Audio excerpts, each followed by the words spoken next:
Olá, eu sou Vanessa Dalladea.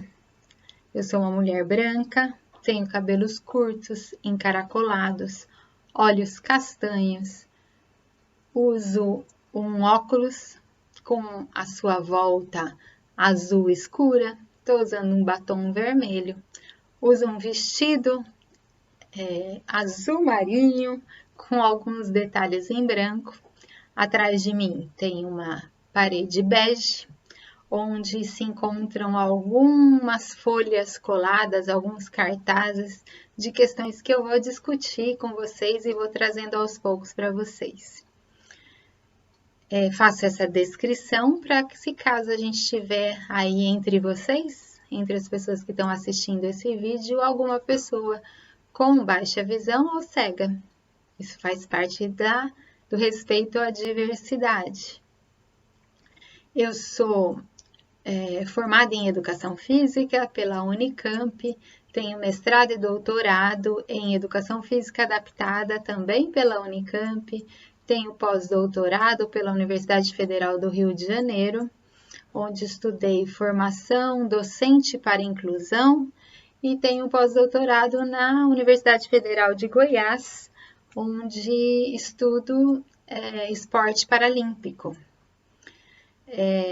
Sou professora da Faculdade de Educação Física e Dança e do mestrado em Educação Básica na Universidade Federal de Goiás. E estou muito contente de estar aqui hoje com vocês. Além disso, esse meu envolvimento com a discussão da diversidade, mais especificamente com a questão da deficiência, que eu vou também abordar, mas não só a deficiência, principalmente a diversidade, ela vem porque eu sou mãe de um casal e a minha filha tem síndrome de Down, Então, ela, apesar de já ter feito mestrado, já ter iniciado doutorado, no nascimento dela, ela me envolveu ainda mais nessas questões da busca por direitos para essas pessoas.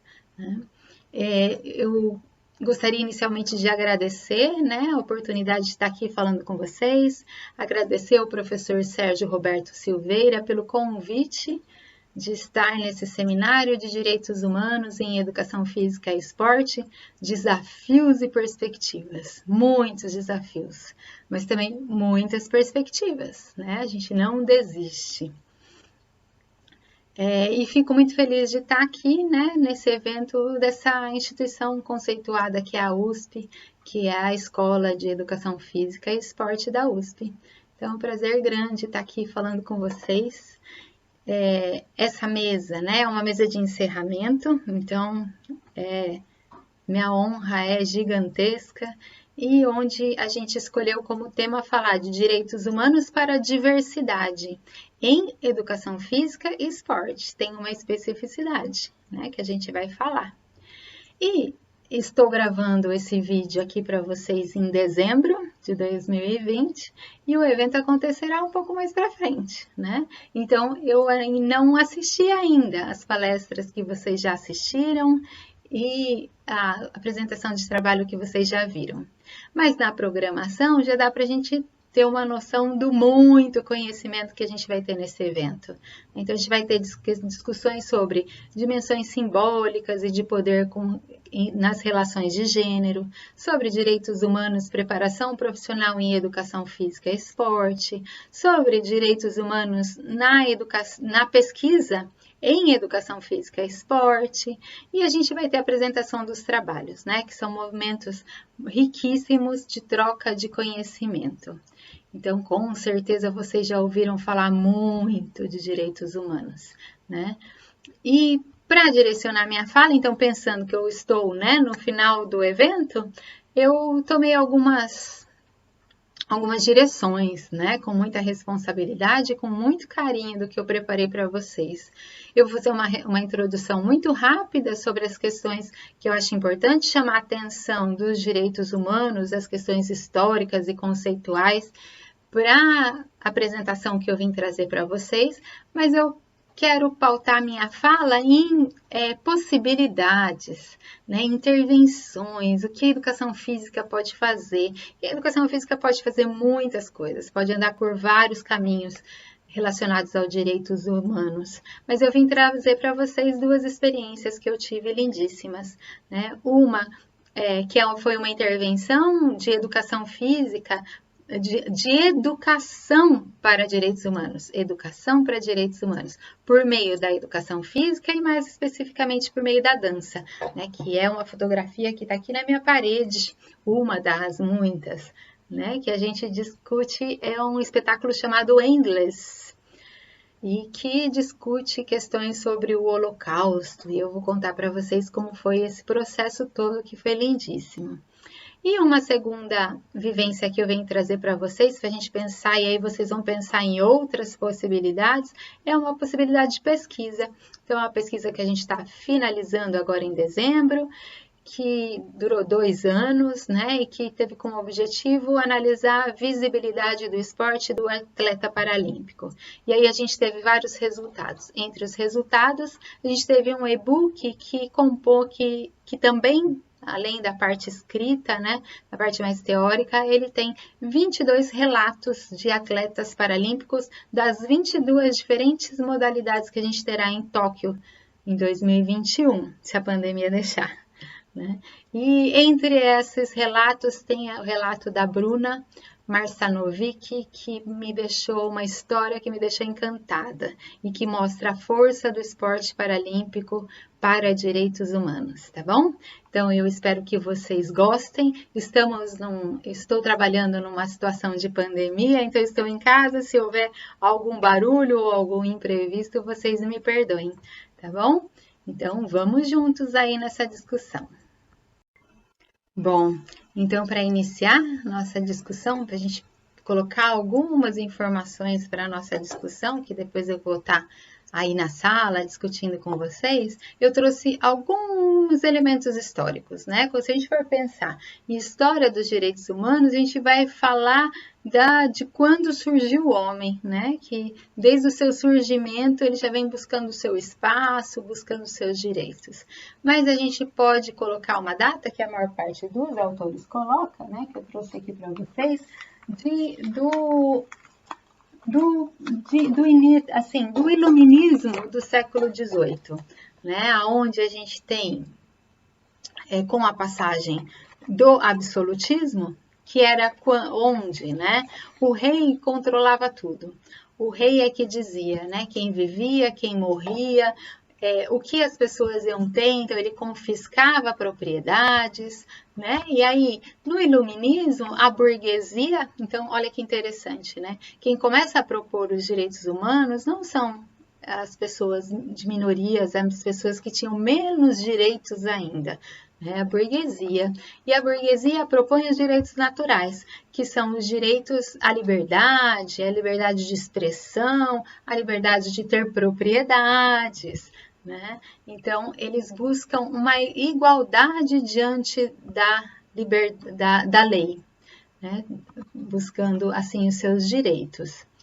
E essas conquistas que se manifestam na Revolução Francesa, em 1789, com a Declaração dos Direitos do Homem e do Cidadão, ela diz que todos os homens são livres e iguais. Então, são os direitos civis, né? No entanto, nesses direitos onde se buscava a igualdade, não se buscava muita igualdade, não, porque apenas poderiam votar e ser votados as pessoas que tinham melhor renda, né? Boa renda econômica.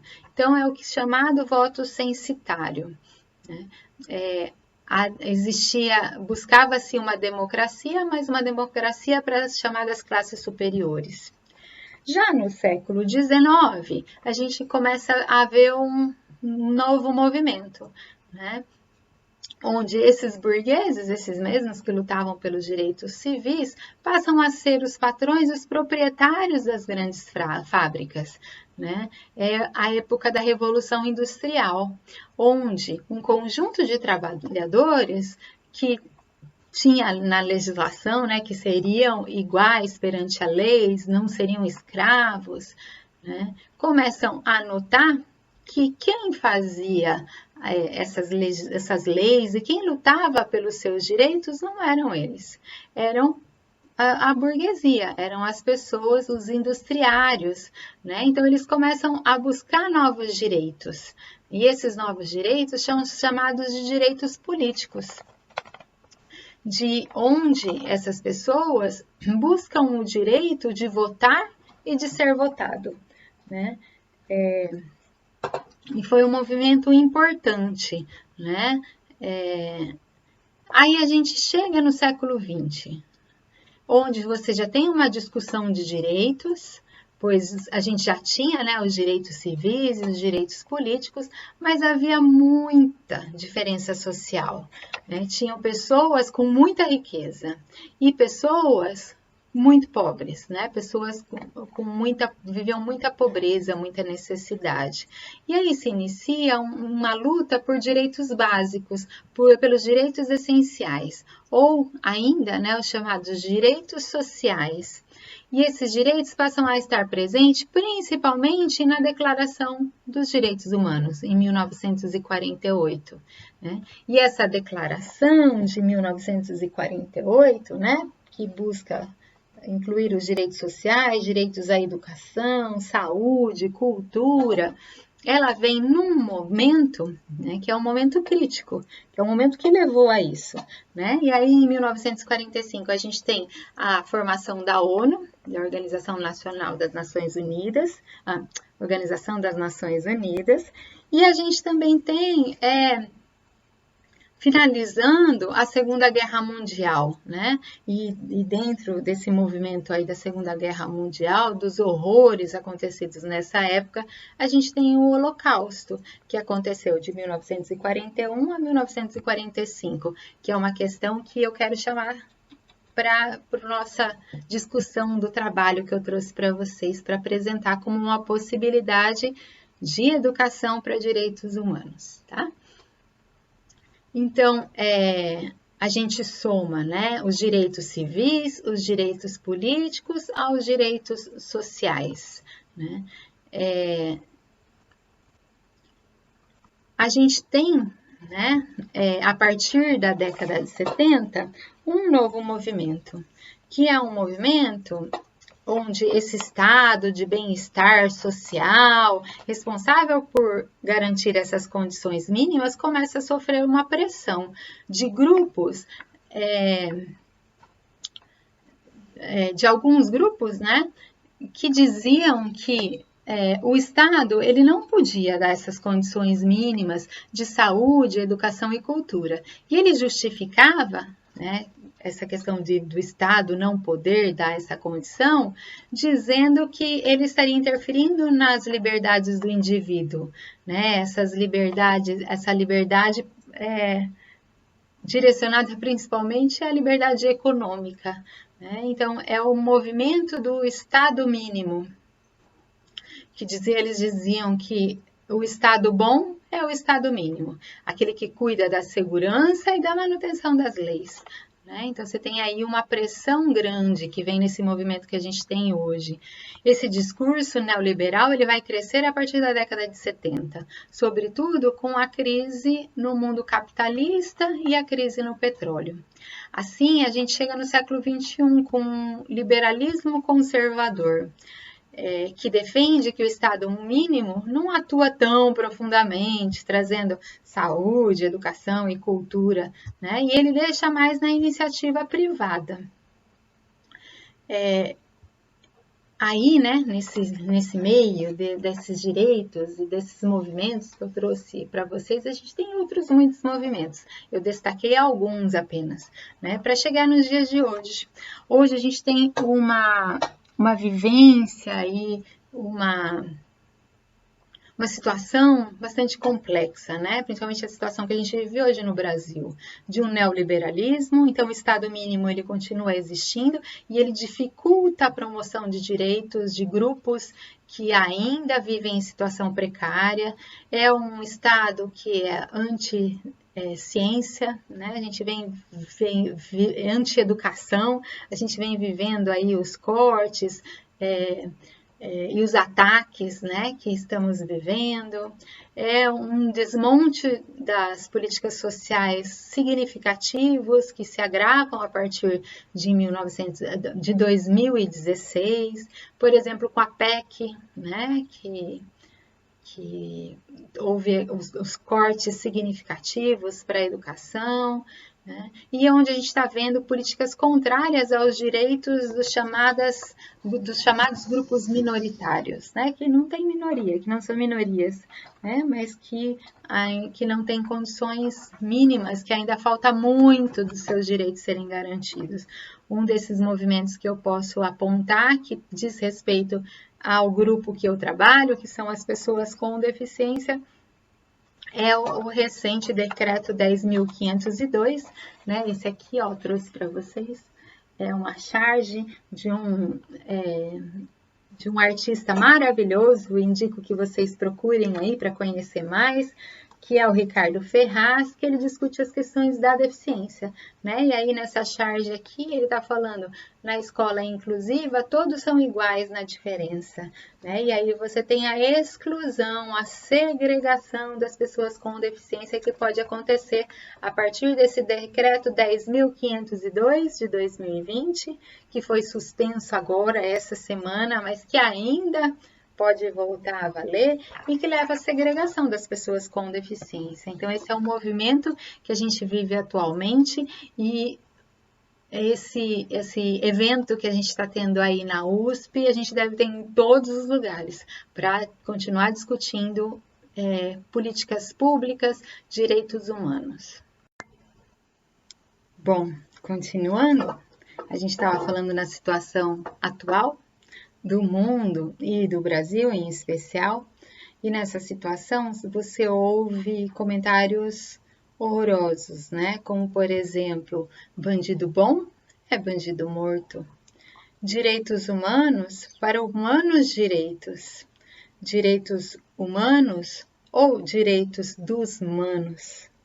Então, são frases que a gente tem ouvido cada vez com mais frequência e cada vez com menos indignação, e isso é muito difícil, né? Então, continuando, fiz um contexto histórico, vou trazer para vocês algumas questões que eu quero reforçar, que vocês já devem ter visto aí durante o seminário, mas que eu quero reforçar para a gente continuar discutindo, né? Primeiro, dizer que os direitos humanos, eles são fundamentais, porque eles garantem a dignidade do ser humano, a manutenção da ordem social, né? Pelo menos na teoria, ele existe e ele já é um início de uma luta. Por meio deles, a gente pode lutar por condições melhores, né? É importante a gente entender que direitos não são concedidos, direitos são conquistados. Por trás de cada direito que a gente vê lá numa lei, numa legislação, tem um grupo que lutou muito para que isso acontecesse durante décadas, né? Durante muito tempo para que isso acontecesse, como é o caso das pessoas com deficiência, que são as pessoas que eu estudo, né? Queria lembrar, né, que quando você fala de Declaração dos Direitos Humanos, você está falando de igualdade, de liberdade, de dignidade, de justiça, né? Você está falando de direitos que são universais, são indivisíveis, são interdependentes, né? São inalienáveis. Quando você está falando de direitos humanos, você está falando de liberdade de expressão, de religião, de gênero, racial, né? Da questão étnico-racial, de direito à saúde, trabalho e educação digna, de direito à paz, de direito ao direito, de direito político, de segurança, né? Então, você está falando de uma porção, um conjunto de direitos. E quando você fala de direitos, muitas vezes as pessoas, né, que são as pessoas para quem esse direito deveria ir, muitas vezes nem conhecem os seus direitos. A gente tem na Universidade Federal de Goiás um grupo que se chama Diversos. E o grupo Diversos já se iniciou Diversos, né? Pela minha vivência, inclusive familiar, e enquanto parte da diretoria da Associação Síndrome de Down de Goiás, todos os projetos que eu faço, eles já começam diversos. E apesar de não ter natação para pessoa com deficiência, dança para pessoa com deficiência, porque a gente acredita na diversidade, a gente acredita na inclusão, esses grupos já os incluem. E o que a gente via é que as pessoas com deficiência e sem deficiência muitas vezes não conhecem os seus direitos, não buscam respeito porque nem compreendem que estão sendo desrespeitadas. E a gente buscou realizar um trabalho com essas pessoas que, além da dança, que é importantíssimo, né? Além do movimento mais aprimorado, de uma condição melhor física, que eles tivessem uma educação para direitos humanos. Foi aí que a gente conheceu o Endless, que eu vou apresentar um vídeo agora para vocês, para a gente conhecer um pouquinho.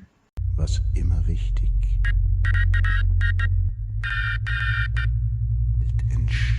fällt entschieden in 15 Minuten.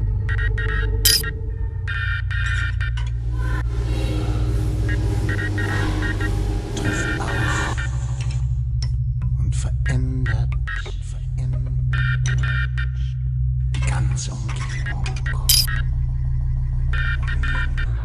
Der Fall ist längst entschieden.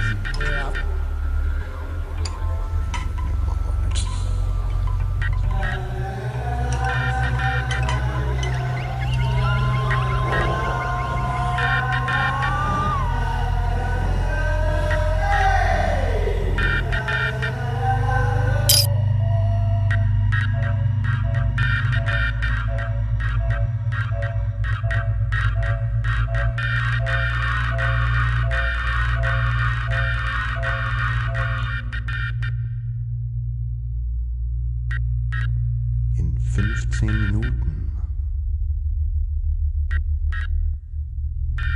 trefft ihr auf, wie und ob es euch gefällt.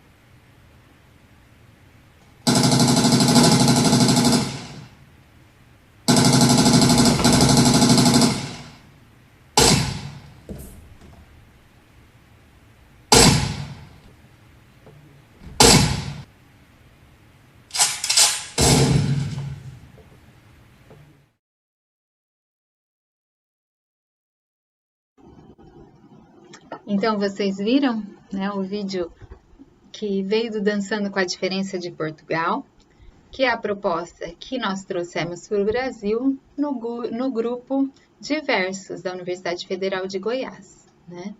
E esse espetáculo que vocês viram aí, um trailer do Dançando com a Diferença de Portugal, ele fala sobre o Holocausto, né? É o Endless que fala sobre o Holocausto, né? E aí eu vou retirar da minha parede aqui mais um dos cartazes que eu trouxe para vocês, né? Que aí traz um desenho da capa, de uma das capas de revistinha da Turma da Mônica, né? Que traz um pouquinho da diferença e nos faz lembrar que nós somos todos iguais em direito, mas nós somos todos diferentes. E apesar de sermos todos diferentes, de nós não termos ninguém igual a ninguém, a gente ainda estranha com essa diferença, né? E o Holocausto, ele é resultado desse estranhamento, de um estranhamento muito mais significativo, mas ele é resultado desse estranhamento e dessa não aceitação à diferença. A palavra holocausto significa queimado, catástrofe, destruição, né, em algumas línguas. Ele foi um genocídio, né, ou um assassinato em massa, onde cerca de 6 milhões de judeus durante a Segunda Guerra Mundial foram mortos. Então, é o maior genocídio do século XX. E ele aconteceu através de um programa sistemático de extermínio étnico, patrocinado pelo Estado nazista e liderado por Adolf Hitler e pelo Partido Nazista. Mais de 1 milhão de crianças, 2 milhões de mulheres, 3 milhões de homens judeus morreram durante esse período.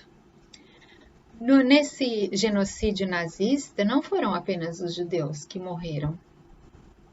Foi uma parte de um conjunto mais amplo de atos de assassinatos. Assassinatos em massa, né? Agregados acometidos pelo governo nazista contra vários grupos étnicos, políticos e sociais na Europa. Entre as principais vítimas estão os judeus, que a gente já falou, mas foram também os ciganos, os poloneses, os comunistas, os homossexuais, os prisioneiros de guerra soviéticos, as testemunhas de Jeová, as pessoas com doenças mentais, as pessoas com deficiência física e intelectual. Segundo estimativas mais recentes, cerca de 11 milhões de civis foram mortos intencionalmente pelo regime nazista. Uma rede de mais de 40 mil instalações na Alemanha e nos territórios ocupados pelos nazistas foi utilizado para concentrar essas pessoas, manter, explorar e matar. A perseguição e o genocídio foram realizados em etapas, né? Então, haviam etapas a serem cumpridas e foram acobertados por diversas leis feitas pelos nazistas. Muitas vezes, as pessoas eram convidadas a entrar num trem com a promessa de trabalho, de uma condição de vida melhor. E esse trem as levava aos centros de concentração, onde essas pessoas retiravam suas roupas, deixavam seus pertences, né? Então, em muitos centros de concentração, você tem salas gigantes, só com óculos das pessoas, só com roupas, só com, como teve muitas pessoas com deficiência, só com cadeiras de rodas, com muletas, né? E outros elementos que as pessoas com deficiência utilizavam, mostrando essa questão, né, da pessoa com deficiência como uma das vítimas principais desse genocídio. Algumas trabalhavam até ficarem fracas, né, e subnutridas e morriam de tanto trabalhar. Outras, ao chegar nesse campo de concentração, já eram fuziladas ou mortas nas câmaras de gás. Outras sofriam horríveis experimentos médicos, coisas absurdas. As pessoas com deficiência, muitas passaram por isso. E outras pessoas, né, como as crianças gêmeas, já chegavam no centro de concentração e eram separadas para ficar vivas para sofrer essas questões. As pessoas com deficiências genéticas, como síndrome de Down, sofreram horrores nessa época, né? O grupo Dançando com a Diferença de Portugal recebeu um financiamento e pôde visitar alguns desses campos de concentração. E eles foram visitar Auschwitz, né? E o Henrique trouxe para o Brasil, para o nosso grupo, essa experiência. O nosso grupo, o Grupo Diversos, ele surgiu em 2010. E em 2018, a professora Marlene Dornelles, que é a responsável do nosso grupo, né, que trabalha junto comigo, ela trouxe de Portugal, onde ela foi fazer parte do doutorado, essa proposta de trazer o inglês para o Brasil, né? E aí o inglês chegou aqui no Brasil.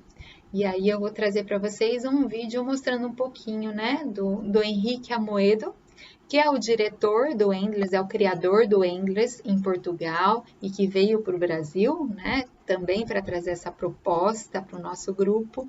E nesse vídeo também tem alguns bailarinos, alguns são bailarinos profissionais e falam dessa vivência de dançar junto com as pessoas com deficiência e com diferentes características, e de algumas professoras como eu, tá? Eu tô nesse vídeo com 50 quilos a mais, cabelos longos, loiros e lisos, mas sou eu, acho que vocês vão reconhecer. Assistam aí.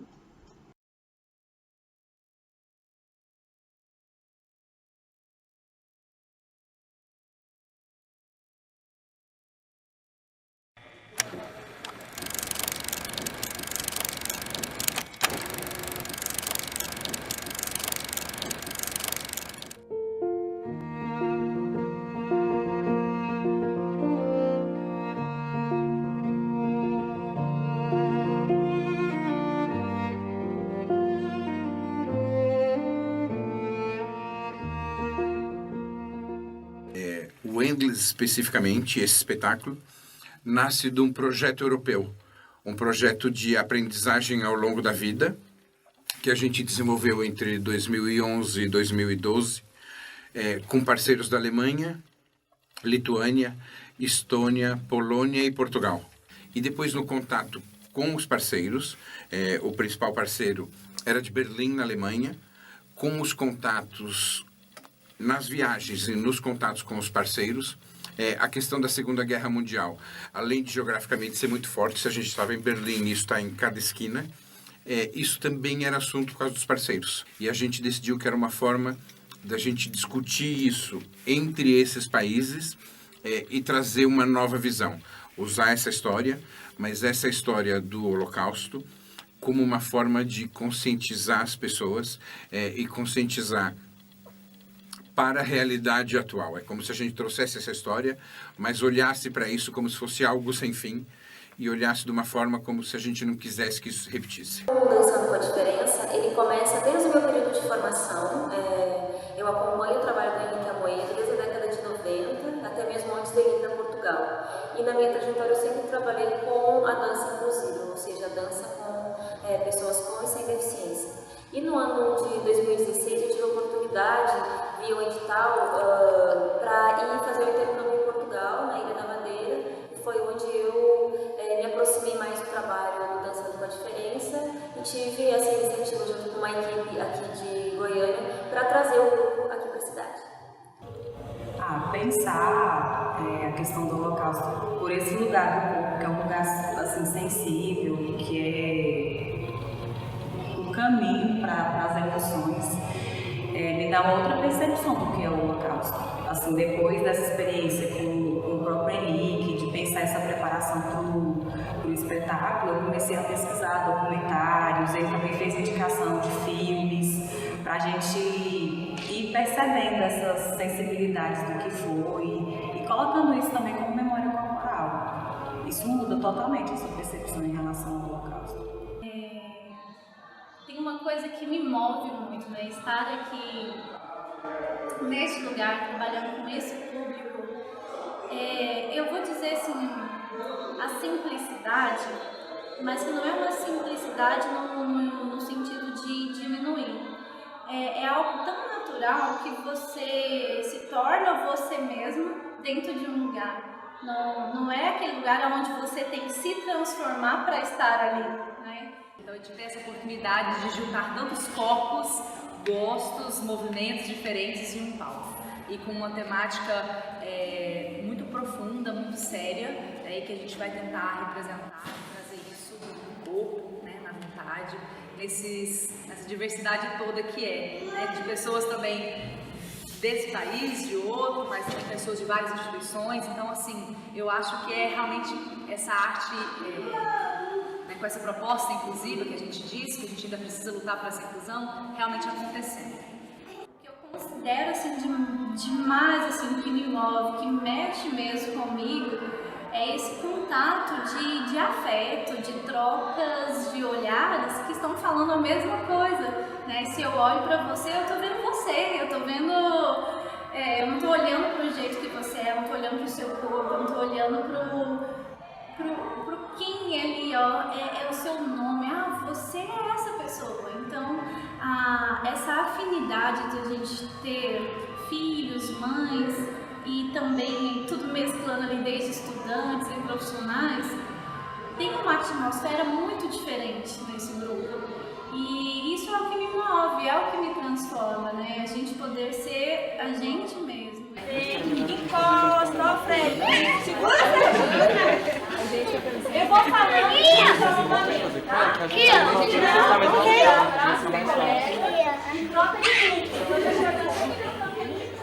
As pessoas com deficiência, elas também têm imaginação, elas também têm potencial, elas também têm condições de interpretação, mas muitas vezes são infantilizadas, né, ou desprezadas, né? Então, a arte, ela é muito enriquecedora, né, para a pessoa com deficiência, e a pessoa com deficiência enriquece a arte.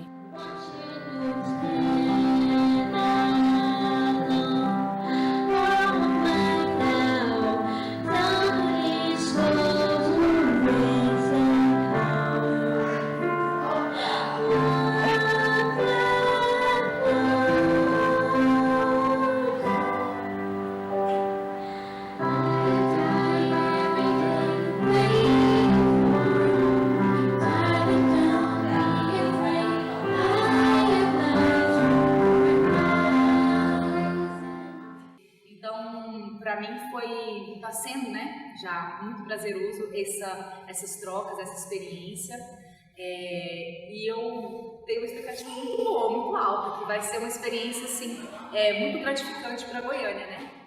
Em relação ao espetáculo, eu acredito que eu me surpreendi muito com a questão da proposta, com a questão repetitivo, mas em relação a quem está dançando, sabe? Quem está participando. Porque a gente se surpreende com, não sei nem se falar com a capacidade, mas com a forma que todo mundo está se entregando, com a forma que todo mundo está se dedicando e com a forma que chega a mensagem para as pessoas. Porque, gente, eu acho surpreendente. Acho surpreendente. Porque, na verdade, nós da dança temos muita mania de subestimar a capacidade das outras pessoas. E eu tô aprendendo que a gente não deve fazer isso.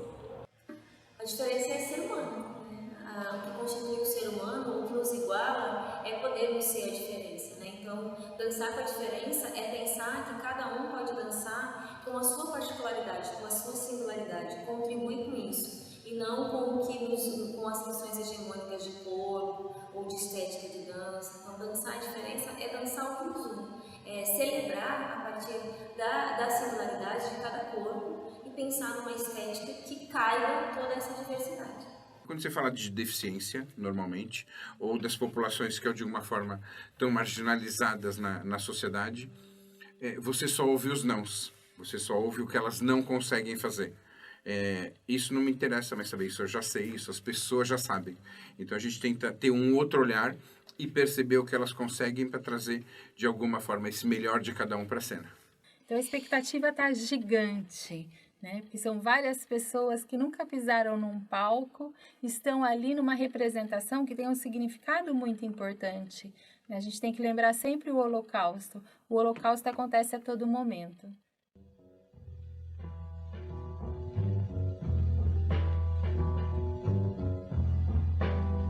Ain't got no home, ain't got no shoes, ain't got no money, ain't got no class, ain't got no skirts, ain't got no sweaters, ain't got no perfume, ain't got no love, ain't got no faith.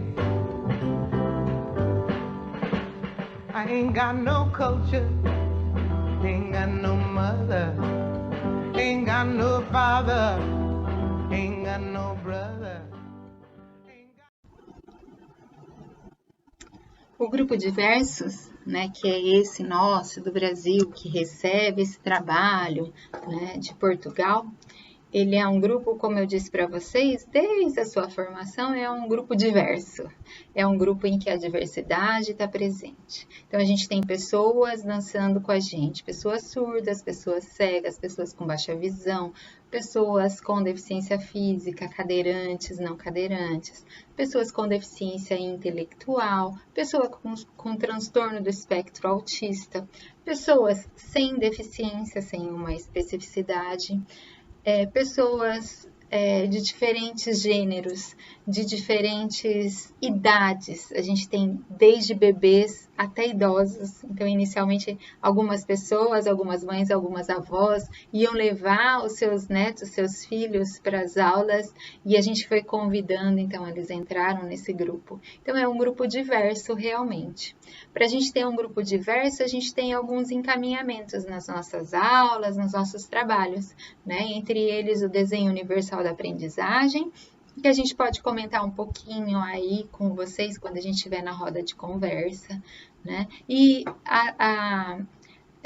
o trabalhar na diversidade, não na deficiência. Então, a deficiência para a gente nunca é um foco. A gente trabalha na eficiência. O que essas pessoas têm de eficiência? O que elas têm de funcional? É nesse momento que a gente trabalha. E a gente trabalha numa perspectiva de que somos todos diversos. Apesar de a maioria de nós nós enxergamos de maneiras diferentes. Às vezes a gente vê uma cor, né? Por exemplo, essa parede, né? Ela é bege ou ela é rosa, né? Ou o que ela é. Então, essa diferença no olhar faz parte das muitas diversidades, não só visual, mas física, intelectual, auditiva, e todas as muitas diversidades, não vamos dar conta de falar. Nesse slide em que eu estou falando aqui com vocês, tem algumas fotos do Henrique nos apresentando o English e a proposta do English, né? Então, ele veio de Portugal para cá e iniciou com essas apresentações. Então, ele trouxe fotos dos campos de concentração, das visitas que eles fizeram nos campos de concentração, né, para entender tudo isso. E ele trouxe a questão do Holocausto e trouxe para a gente um pouquinho do que passou, né, as pessoas com deficiência nesse Holocausto, já que é um grupo bastante presente no nosso trabalho no Diversos. Então, ele apresentou para a gente, por exemplo, o programa T4, né, que era um programa foi um programa criado em 1939 pelo governo nazista, e ele tinha como objetivo manter a pureza genética da população alemã através do extermínio ou da esterilização de cidadãos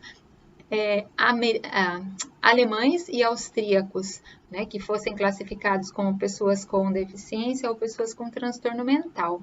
Ele ocorreu entre 1939 e 1941 e só não deu continuidade por conta de uma pressão da igreja, né, que tinha naquela época, um pouco agora também, né, essa questão do caritarismo, né, do cuidado com a pessoa com deficiência.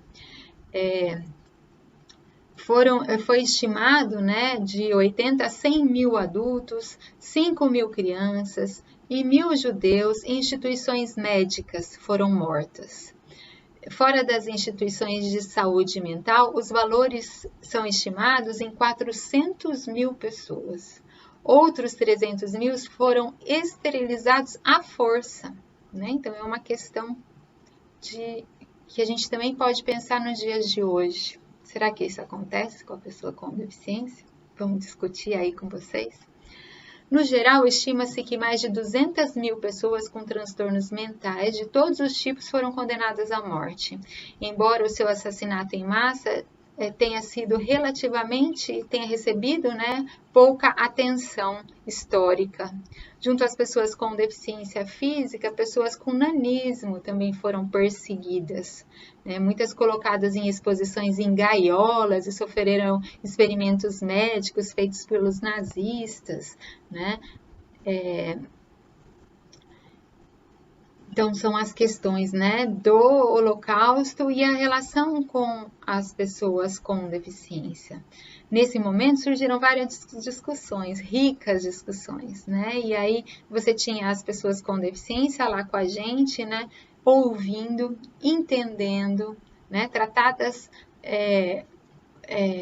como pessoas capazes, como pessoas que têm condições de entender uma questão complexa como essa, e a gente viu no palco que essa questão realmente foi entendida, né? Então, a gente teve no palco a resposta desse movimento que a gente fez.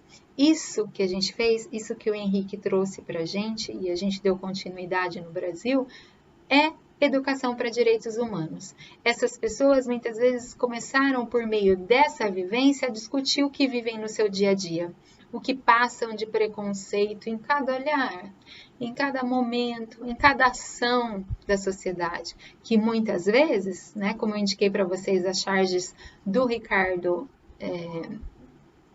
do Ricardo Ferraz, né, como aqui eu mostrei, vocês vão ver nessas charges muitas ações no cotidiano que mostram o capacitismo, que mostram o que essas pessoas com deficiência sofrem, né, e que levou ao extremo, que foi o extremo do Holocausto.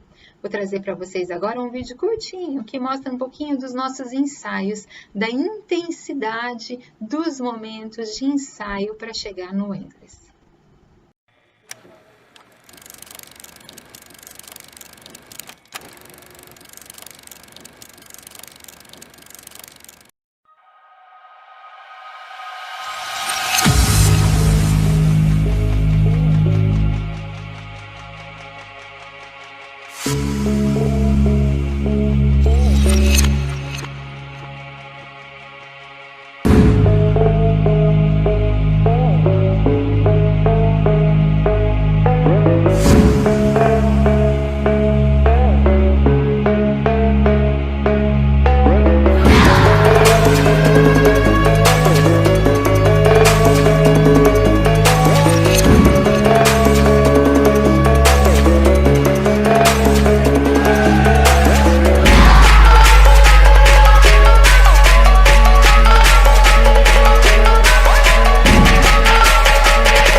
A preparação para o Endless, né, o nosso espetáculo, durou mais de um ano, né, mas foi se intensificando. Nas últimas semanas ficaram mais intensas com a presença do Henrique e do Dançando com a Diferença, de alguns artistas do Dançando com a Diferença de Portugal aqui no Brasil, né? E para além de preparar os bailarinos para estarem nesse momento, né, de dança lá no palco, né, que foram mais de 90 pessoas no palco, somando todos assim, né, que fizeram parte. A gente teve os músicos, as músicas não eram gravadas, as músicas eram tocadas na hora. A gente também teve uma preparação para receber o público. E o público tinha que ser diverso para o nosso trabalho valer a pena, né?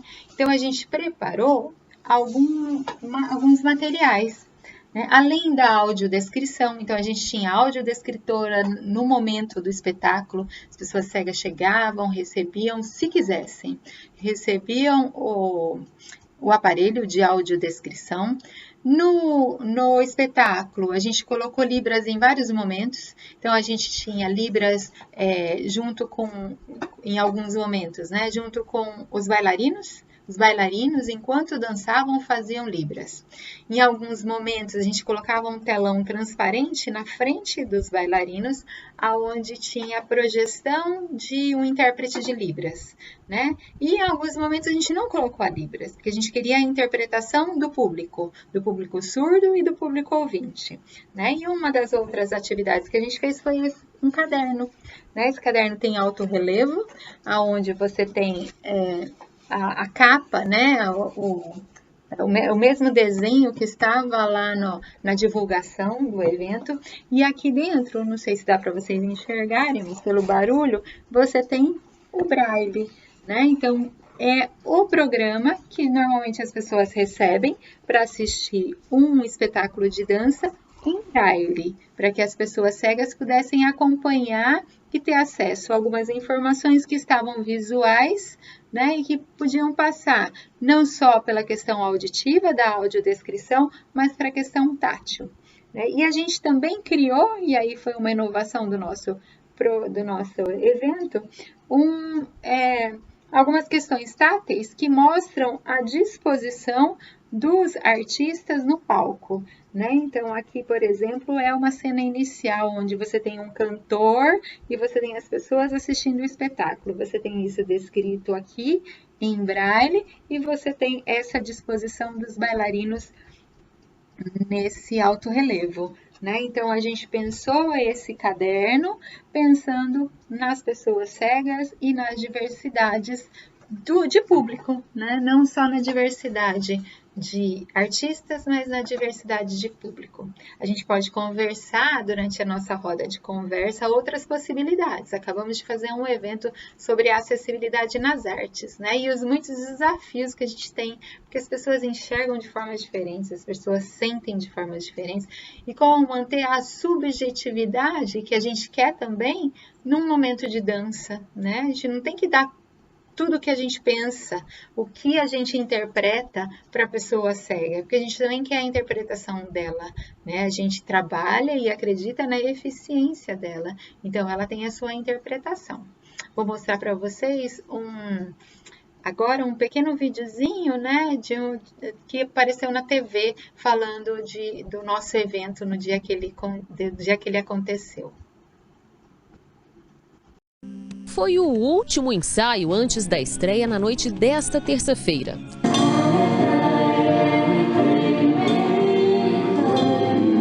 A peça Endless, que significa sem fim em português, é uma remontagem do espetáculo criado pelo coreógrafo Henrique Amoedo e que percorreu toda a Europa.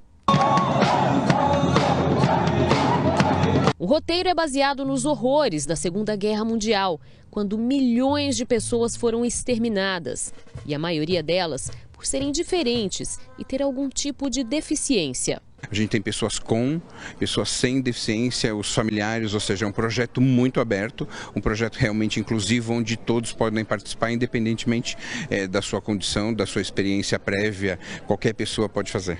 O espetáculo, que foi sucesso na Europa, também gera grande expectativa no Brasil e está sendo divulgado por celebridades como Xuxa Meneghel. Desta vez, a peça é encenada por 60 pessoas, a maioria goianos. O elenco tem atores profissionais, estudantes e iniciantes. E como o próprio nome sugere, o projeto Dançando com a Diferença reúne pessoas com e sem deficiência. A peça também tem um núcleo de atores portugueses. Alexis chegou ao Brasil há algumas semanas especialmente para os ensaios. A gente quer um pouco de tudo hoje em dia. podes dançar, podes cantar, podes representar.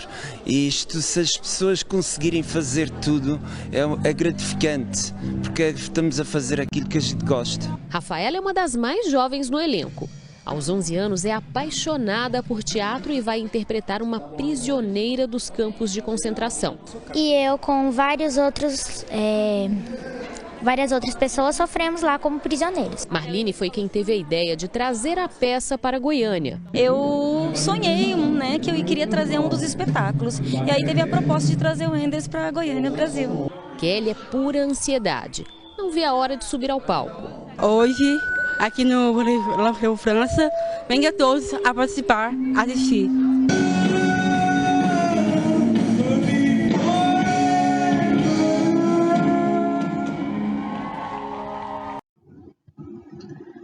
Nossa, quanta coisa eu tinha para falar para vocês desse espetáculo, do que foi esse momento, né? Com muitas pessoas no palco, com muita diversidade no palco, com a preparação que a gente fez anteriormente. E na plateia a gente teve alguns momentos, né, aberto ao público em geral e alguns momentos aberto a um público de pessoas com deficiência. E algumas vezes essas pessoas, num primeiro momento, elas se assustavam com um barulho de tiro quando tinha, durante o espetáculo, as execuções, né, como é o caso dessa foto que vocês estão vendo. E algumas dessas pessoas, às vezes crianças, caíam no riso. E os nossos bailarinos não tinham um sorriso, não tinha uma distração. A gente percebeu, e vocês podem ver pelo rosto deles aí, que as pessoas entenderam a proposta, que as pessoas entenderam o que estavam representando naquele momento, o quanto sério foi esse momento. E eu tenho certeza que essas pessoas levaram para suas vidas, porque elas relatam para a gente. Para mim, ser bailarina do Wenders foi maravilhoso. Teve uma cena que eu fiz, que a gente fazia uma cena de uma família. E essa família, ela cantava, ela não estava entendendo o que estava acontecendo no Holocausto. Então ela começava a cantar feliz. E aí ela vivencia, ela assiste essa cena que vocês estão vendo aqui. Essa família está do lado e eu estou do lado. De fuzilamento das pessoas, as pessoas morrerem. A minha filha, que é uma adolescente com síndrome de Down, durante o espetáculo, eu estava encenando, cantando, triste pela morte dessas pessoas. Eu olhei para o lado, ela estava com lágrimas escorrendo. Ela chorou durante o espetáculo. Isso foi muito significativo para mim enquanto mãe. Eu falei, ela entendeu, né, o que essas pessoas passaram, o que é o preconceito, o que é a não aceitação à diversidade, o que são os direitos humanos.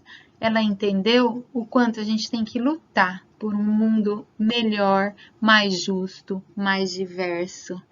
Para mim foi fantástico. Quanta coisa eu teria para falar para vocês, mas eu vou deixar para falar com vocês, junto com vocês, no momento que a gente vai ter juntos aí. Não vejo a hora. Vai demorar alguns meses, mas vai chegar, né? Aí a gente vai se encontrar e vamos conversar. Para finalizar, eu vou deixar um vídeo da Bruna Marsanovic. Aquela outra situação que eu falei que eu ia contar para vocês. Mas vou contar aí, presencialmente com vocês, tá bom? Um beijo no coração. Se cuidem e que a gente se encontre com saúde, com muita paz, com muitos direitos garantidos. Um abraço.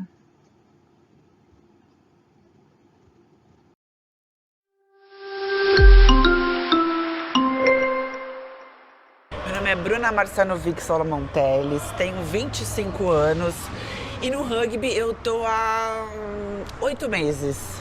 é muito recente a minha lesão, né? Eu tenho 3 anos e meio de lesão. Então eu tava naquela fase de reabilitação e meu médico não queria que eu fizesse nenhum esporte, que eu me dedicasse só à reabilitação, mas eu fiquei um pouquinho no basquete, aí ele me tirou do basquete, fiz uns treininhos de tênis de mesa, depois fiz um pouquinho de triatlon também e saí de todos e acabei me encontrando onde justamente eu era super preconceituosa, onde eu achava, imagina, um esporte super agressivo, e foi onde eu me encontrei, que foi no rugby. Acho que eles ficam olhando a gente como um maluco, né? Porque o rugby, pra quem olha de fora, realmente, acho que é tudo bando de maluco batendo cadeira em quadra.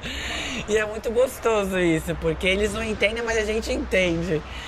E ver a minha mãe, que era bem preconceituosa também, vendo no campeonato e falar que, amei, tô apaixonada. Então, só quem vem mesmo pra assistir. Gostaria muito que todos vocês que estão assistindo, viessem ver uma partida, porque, é uma coisa maravilhosa. E a sociedade, ela julga pelo fato de ser cadeirante. Poxa, tá na cadeira de rodas e ainda tá fazendo um esporte que é super agressivo. E não é nada disso. O rugby ele é dinâmico. Ele permite o contato, é regra. Então, a sociedade é assim. Olha, pelo fato de você se aceitar, né? Então, e de você tirar a pessoa de casa, que ela vê a sua limitação, como foi o seu acidente, porque o meu foi uma coisa bem fora da curva, né? É uma coisa muito diferente. Então, você vai no rugby, você pergunta pra eles, a maioria que é tetraplégico foi acidente de carro, ou foi mergulho em águas rasas. Então, quando a pessoa vê a limitação da outra, o motivo que eu tô na cadeira de rodas, e mesmo assim, ela não tá em casa, não parou a vida, ela fala, por que eu tô em casa? Por que eu não... Vou sair também, vou me mostrar, vou me cuidar e vou viver minha vida. Acho que é dessa forma.